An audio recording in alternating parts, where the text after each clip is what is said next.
सिखाएंगे ह्या संकल्पासहित आता घराघरात जाएंगे, मतदार को जागृत करेंगे आणि जागृती करत असताना 100% मतदान हा आमचा संकल्प आहे. आम्ही कुठल्या पक्षाचे प्रतिनिधित्व करत नाही आहे. आम्ही कुठल्याचे प्रतिनिधीसुद्धा आम्ही पक्षाचे नाही आहे.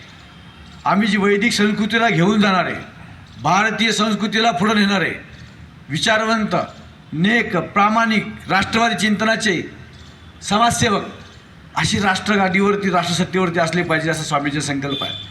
जेव्हा चांगले लोक सत्तेवरती असतील, चांगले लोक या राज्यकारभारावर असतील तर त्याचे परिणामसुद्धा चांगले होतील.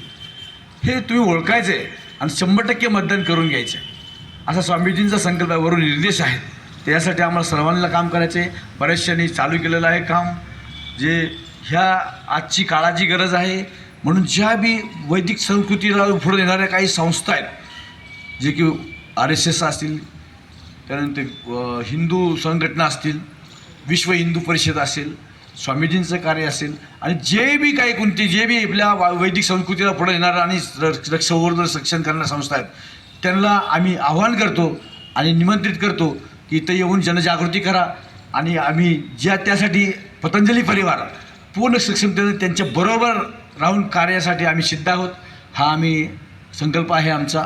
खूप धन्यवाद इथं आयोजन केल्याबद्दल. सर्व महानुभावांना कोटी कोटी वंदन. तुम्ही आलात इथं, आम्हाला आपल्या अमृतवाणीने उपकृत केलं. सर्व महानुभावांचे कोटी कोटी वंदन. आणि विश्वाला शांतीपाठ म्हणून घेऊ आणि आता कार्यक्रमाला विराम देऊ.